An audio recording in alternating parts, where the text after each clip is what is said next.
बहुत हुई बलात्कार की मार, इस बार मोदी सरकार। मोदी जी ने कहा था लाल लाल आंखें कांग्रेस को दिखानी चाहिए थी। 10 साल में मोदी जी ने आज तक चाइना का नाम भी नहीं लिया।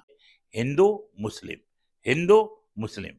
देखिए 400 पार का नारा वो देते रहे, लेकिन वो इस बार 272 के लाले पड़ रहे हैं। मोदी साहब के जो परिवार के लोग हैं, 140 तो जिन बच्चियों के साथ रेप हुआ वो भी तो परिवार की हैं। उनके लिए क्या कर रहे हैं मोदी जी? वो भी तो परिवार के लोग थे जिनके ऊपर जो है वो जनाब जीत चढ़ा दी गई और वो लोग मर गए। जिनको आप 5 किलो गेहूं दे रहे हैं, तो क्या एक प्राइम मिनिस्टर के परिवार को, मोदी जी के परिवार को 4-5 किलो गेहूं काफी है? चुनाव से ठीक पहले सीएए को लागू कर देना, ये तो मास्टर स्ट्रोक कहा जा रहा है।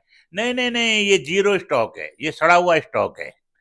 सुबह बात हो जाती है अमित शाह की ओवैसी से कि आज हम ये बोलेंगे तो आज आपको ये बयान देना है। पाकिस्तान की आईएसआई ने या वहां की आर्मी ने कट्टरपंथियों के पासपोर्ट बना दिए हिंदू, और बना के आपके मुल्क में भेज दिया है, और बोल दिया कि ये हिंदू हैं, और आपने उनको यहाँ की नेशनलिटी दी। वो तो पाकिस्तान का काम आसान हो जाएगा। ये तो गोदी मीडिया, जो सड़ेला मीडिया, बेगैरत मीडिया, वो कह रहा है राहुल गांधी तो, बताइए आप, शर्म भी नहीं आती सड़े हुए मीडिया को। विपक्ष तो इस वक्त छाया हुआ है।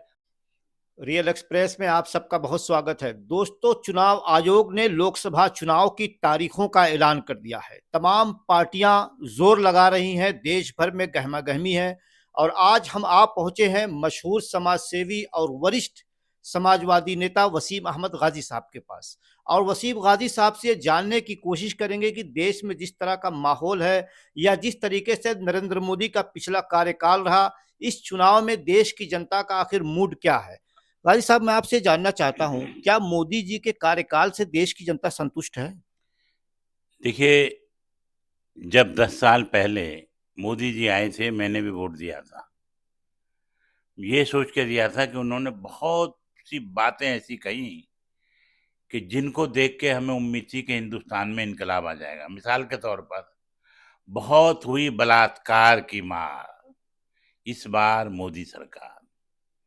लेकिन पॉक्सो के आने के बावजूद भी ब्रजभूषण सालों हमारी बच्चियों के साथ मॉलेस्टेशन करता रहा, ईव टीसिंग करता रहा। उनके जो पवित्र अंग हैं उनको छेड़छाड़ करता रहा, और अल्टीमेटली नतीजा ये हुआ कि उन बच्चियों को सड़कों पे घसीटा गया, पुलिस के द्वारा मारा गया, उनके बाल खींचे गए, उनका कैरियर तबाह हो गया, और ब्रिजभूषण साहब बहुत आराम से घूम रहे हैं, और जो पॉक्सो का केस था वो जो है दबा दिया गया। जाने किसने वादे किए, 2 करोड़ रोजगार का वादा किया गया था। 2 करोड़, हो सकता है 2 करोड़ देने का वादा किया गया था या लेने का किया था, ये नहीं मालूम। 5 साल जो है चाइना वाले अपने जो फौजियों को ट्रेनिंग देते हैं, उसके बाद में भर्ती करते हैं। हमारे यहाँ 6 महीने अग्निवीर, हम कैसे चाइना से लड़ेंगे? ये बहुत बड़ा मसला है। सुब्रमण्यम स्वामी का कहना है कि 4,000 किलोमीटर जो है चाइना घुस गया। मोदी जी ने कहा था लाल लाल आंखें कांग्रेस को दिखानी चाहिए थी। 10 साल में मोदी जी ने आज तक चाइना का नाम भी नहीं लिया। इसके बाद आप देखिए कि सिवाय किसानों की हालत देखिए, 800, 750 किसान शहीद हो गए सिर्फ अपने हक के लिए। उसके ऊपर कोई एक्शन नहीं हुआ। किसानों के ऊपर ट्रैक्टर चढ़ा दिया गया, बच्चियों के साथ रेप हो रहे हैं, और खुद बीजेपी के जो लोग थे, उन्होंने दिन दहाड़े बनारस यूनिवर्सिटी में एक बच्ची को, जो बहुत ही आईआईटी की लड़की थी या जो भी वो कोर्स कर रही थी, उसको उठाया, बंदूक की नोक पे उसके साथ जो है वो बलात्कार करते गए, और 4 महीने जो है वो पकड़े नहीं गए, बाद में वो पकड़े गए। तो इस तरीके से एक भी काम ऐसा नहीं हुआ है कि जिसके ऊपर जो है जनता अगर संजीदगी से, मैं ये नहीं कह रहा कि कांग्रेस ने काम बहुत अच्छे किए थे, लेकिन मोदी जी से लोगों को बहुत ज्यादा उम्मीद थी, और वो एक भी काम ऐसा नहीं हुआ जिसको हम ये कह सकें कि साहब मोदी जी को दोबारा वोट देना चाहिए। और न खाऊंगा न खाने दूंगा। अब ये जो बॉन्ड का मामला आया, एक तो सुप्रीम कोर्ट ने बावजूद इसके कि इन्होंने ये पार्लियामेंट से पास कराया था, मोदी सुप्रीम कोर्ट ने उसको कूड़े के डब्बे में डाल दिया कि ये बॉन्ड बिल्कुल गलत है। इसके बाद अब जो नाम आ रहे हैं, जो लॉटरी माफिया है और जिस तरह के, तो एक भी काम ऐसा नहीं किया है सिवाय इसके हिंदू मुस्लिम, हिंदू मुस्लिम, इस मुद्दे पर जो है इन्होंने हिंदुस्तान की आवाम को डिवाइड कर दिया है। लेकिन विकास तो हुआ है ना, देश में विकास, सड़कें बन गई है। देखिए सड़कें तो जो है 5,000 साल से बन रही हैं। ये कहा गया था कि हम बुलेट ट्रेन लाएंगे, ये था विकास तो नहीं चाहिए। आप किससे कंपेयर कर रहे हैं? सड़कें क्या हिंदुस्तान में आज़ादी के बाद पहली बार? सड़कें तो हमेशा एक प्रोसेस है, सड़कें बनती हैं, सड़कें टूटती हैं। इसके अलावा जो सड़कें, जो ब्रिज बन रहे हैं, जो बड़े बड़े जो हाईवे बन रहे हैं, उसमें हम पैसा दे रहे हैं, वो मोदी जी तो बना नहीं रहे। वो तो प्राइवेट सड़कें हैं, उसमें पैसा लग रहा है और उसका हम जितने बार उस रोड पे जाते हैं, जितने बार हम आते हैं, हम उसका पैसा देते हैं। उसमें गडकरी जी का या मोदी जी का क्या लेना देना है? इसके अलावा आप, इन्होंने कहा था कि हम 100 स्मार्ट सिटी बनाएंगे, एक बना। बुलेट ट्रेन चलाएंगे, एक चली। और फिर गरीब आदमी को इन्होंने महंगी ट्रेनें चला के गरीब लोगों की जो ट्रेनें थी वो खत्म कर दी। अमित शाह ने कहा हमने चुनाव में जितने वादे किए थे सारे पूरे कर दिए। देखिए ऐसा है कि अमित शाह साहब को कहना नहीं पड़ता, ये तो आवाम कहे कि हमने सारे वादे पूरे हो गए। एक वादा तो बताएं, सारे वादे तो उन्होंने कह दिए, लेकिन उसमें से एक वादा बताएं। अभी आप देखिए, जो उत्तराखंड में जो अभी टनल में लोग फंस गए थे, उसने भी जो है वो पैसा दिया है बॉन्ड की शक्ल में। तो ये वादा था, तो ये वादे तो पूरे हो गए। कह रहे हैं धारा 370 हटा दिया, राम मंदिर बना दिया। देखिए 370 के हटाने से क्या पेट्रोल सस्ता हो गया? जीडीपी बढ़ गई? गरीब आदमी को कहा क्या काम मिल गया? उसको देखिए 370 आप बिहार में लगा दो, दिल्ली में भी लगा दो या हटा दो, उससे आम आदमी को क्या फर्क पड़ने वाला है? 370 आप पूरे हिंदुस्तान में लगा दो या सब जगह से हटा दो। अभी तो थोड़ी है कि सिर्फ जम्मू कश्मीर, कश्मीर में लगा हुआ था। बहुत सारे स्टेट हैं जहाँ पर जो है वो स्पेशल स्टेटस दिया हुआ है, 370 या 372 जो भी वहां पर लगे हुए हैं, उसके हटाने से कुछ फर्क नहीं पड़ता कश्मीर में। बल्कि क्या ये बताइए, आतंकवाद रुक गया? क्या गरीबी वहां से खत्म हो गई? क्या वहां कोई डेवलपमेंट हो रहा है? तो ये सारे वही मुद्दों पे बात करते हैं जिससे अवाम को दो पैसे का फायदा नहीं हुआ। हमने 370 हटा दिया। भाई राम मंदिर बनना था, राम मंदिर तो, भगवान राम तो लाखों साल से हैं और लाखों मंदिर हैं, और हम लोग भी जो है मंदिर में जाते हैं, राम मंदिर में, और हमारी भी आस्था है। अल्लामा इकबाल ने तो इमाम हिंद कहा है। तो ये बातें तो सरकार की थोड़ी हैं, मंदिर तो आवाम बनाएगी। मेरा एक वादा बताइए, स्मार्ट सिटी बन गए, बुलेट ट्रेन आ गई, डॉलर की रेट कम हो गए, पेट्रोल कम कर दिए, ब्लैक मनी आ गया, 2 करोड़ लोगों को जॉब मिल गया, लड़कियों के साथ बलात्कार बंद हो गया, या जिनके साथ बलात्कार हुआ उनको अंदर कर दिया गया, किसानों को का कत्लेआम, मतलब किसान मर गए, उनके उनके ऊपर क्या काम पूरा कर दिया? एक तो बताए। लेकिन बीजेपी का नारा है अब की बार 400 पार। देखिए 400 पार का नारा वो देते रहे, लेकिन वो इस बार 272 के लाले पड़ रहे हैं, क्योंकि उनको कूड़े करकट में भी पड़े हुए लोग मिल रहे हैं, उनको ला रहे हैं।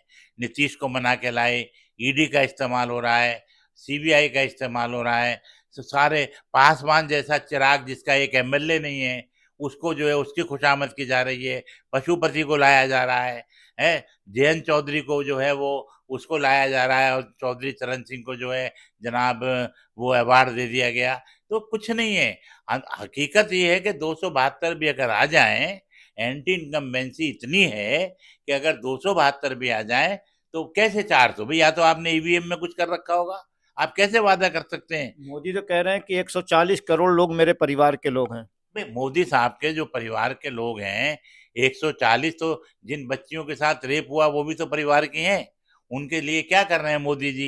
या जो लोग फाका कर रहे हैं, या जिन लोगों को अभी लात मारी गई पुलिस वाले ने, हैं, मस्जिद में अल्लाह के सजदे में पड़े हुए थे, और 140 करोड़ में तो वो भी आते हैं जिनको लात, सजदे में लात मारी गई, तो उसके खिलाफ मोदी जी ने क्या एक्शन लिया?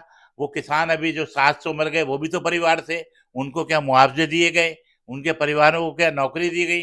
वो भी तो परिवार के लोग थे, जिनके ऊपर जो है वो जनाब जीत चढ़ा दी गई और वो लोग मर गए, वो भी तो परिवार के लोग हैं। मैं नहीं कहता कि मोदी जी ये तो डायलॉग बोलने में बड़े एक्सपर्ट हैं और इनको ये कुछ भी कह सकते हैं, लेकिन 140 करोड़ अगर आपके परिवार है, तो फिर तो जो मुकेश अंबानी के बेटे को जो सुविधा है, वो एक गांव के जो मामूली मजदूर है उसको भी वो सुविधा होनी चाहिए। जब परिवार के लोगों में तो माँ जो होती है वो सब बच्चों को बराबर खाना देती है, बराबर दूध देती है, बराबर दाल में घी डालती है। ऐसा तो नहीं होता है एक बच्चा तो जो है घी खा रहा है, एक बच्चा तो जो है वो जनाब पेट भर भर के जो है मोटा होता चला, और एक बच्चे के लिए 5 किलो गेहूं।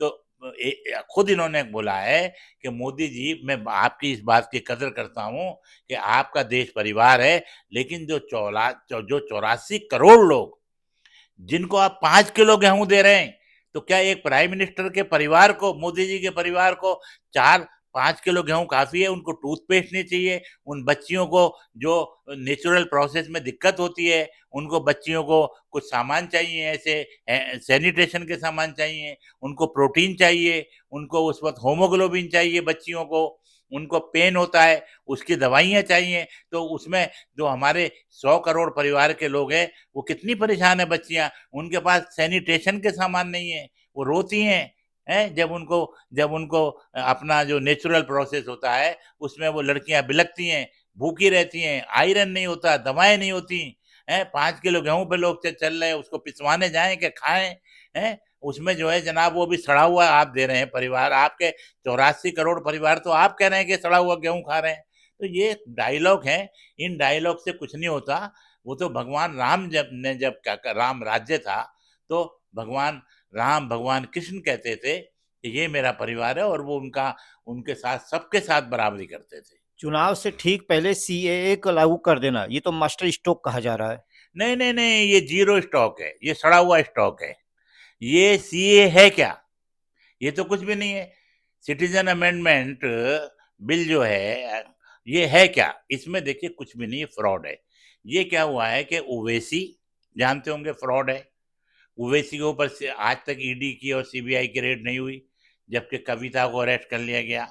आज अंबानी के बाद, अडानी के बाद अगर सबसे ज्यादा शायद शायद पैसा निकलेगा तो वो ओवैसी के पास निकलेगा। सुबह बात हो जाती है अमित शाह की ओवैसी से कि आज हम ये बोलेंगे तो आज आपको ये बयान देना है। सीए कोई चीज ही नहीं है भाई। सीए सीधी सी बात ये है कि आपके भी तो लोग जाते हैं, कनाडा जाते हैं, अमेरिका जाते हैं, ऑस्ट्रेलिया जाते हैं, सरकार जिसको चाहती है वहां की नेशनलिटी देती है। इंग्लैंड जाते हैं, अभी मेरे भतीजे को इंग्लैंड की नेशनलिटी मिलनी है। अभी जो जो इंग्लैंड का वजीर आजम है, प्रधानमंत्री है, वो भी तो उसको नेशनलिटी मिली तब तो वो प्रधानमंत्री बना। इसलिए ये एक मुद्दा है कि भाई ये सिटीजनशिप जो है, वो जो शरणार्थी हैं, जो भारत से पहली बात तो इंडिया क्यों आएगा? 5 किलो गेहूं लेने आएगा? जो 40-40, 50-50 साल से यहाँ रह रहे हैं, यहाँ पैदा हुए हैं, उनको तो 5 किलो गेहूं मिल रहा है और वो भूखे मर रहे हैं। उनके ऊपर ये आके पहली बात तो करेंगे क्या?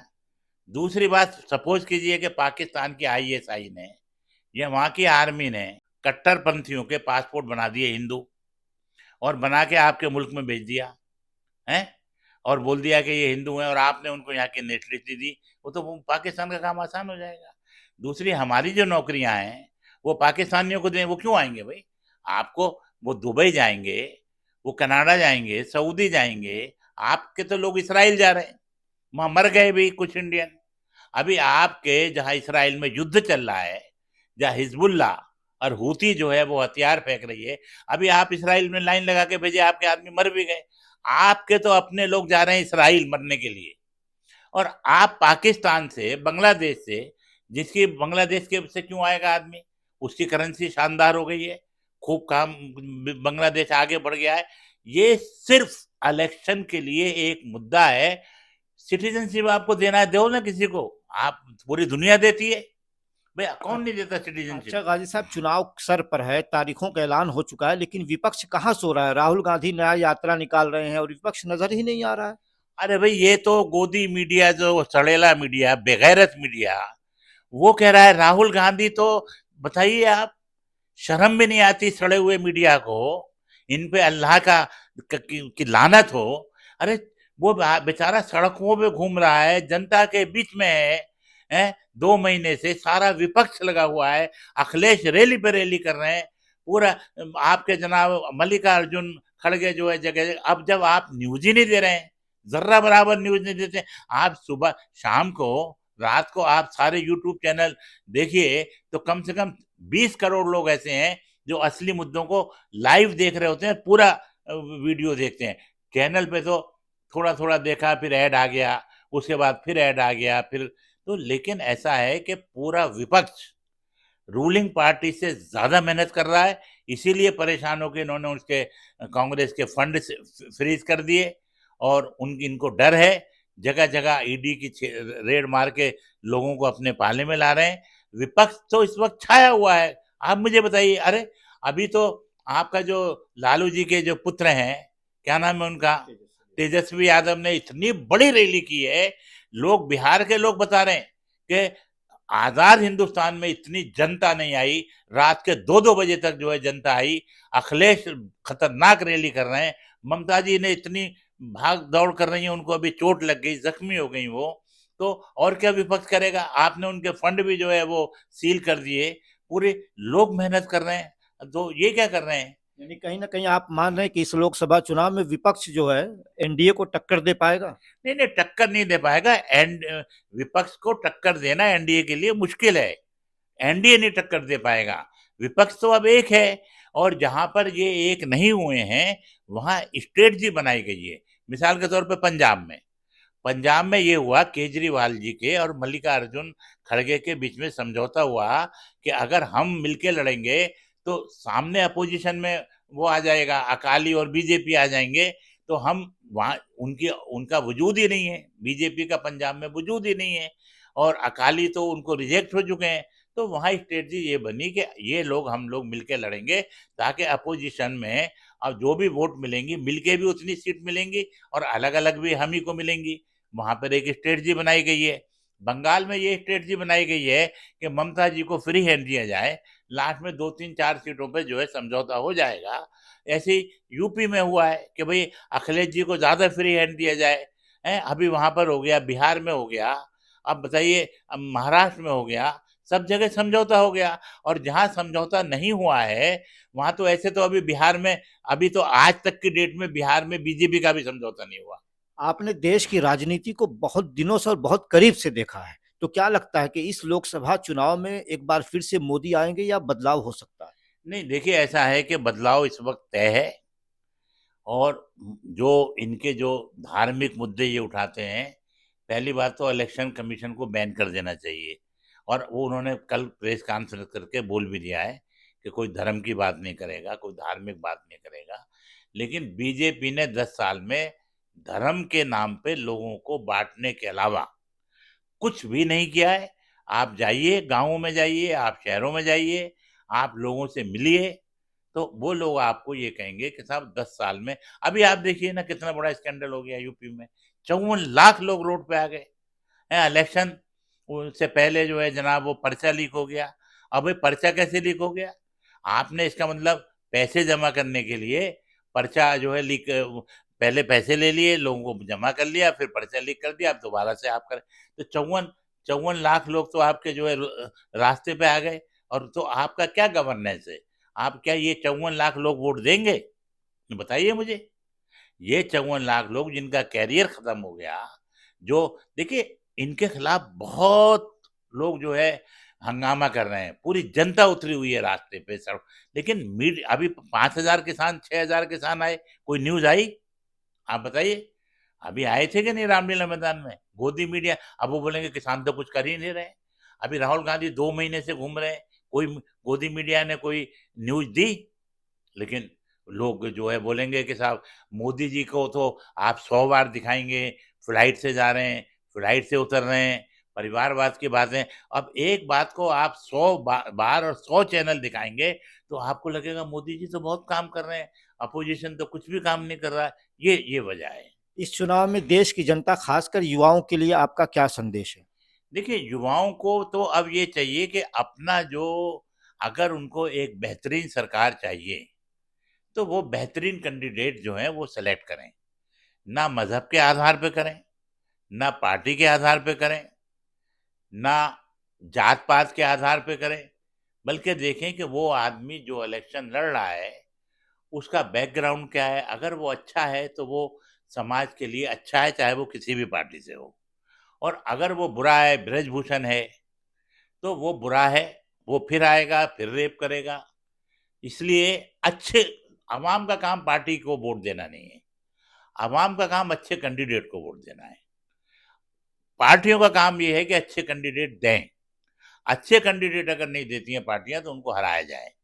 तो मेरा युवाओं से सिर्फ इतना है, बेहतरीन लोगों को वोट दीजिए।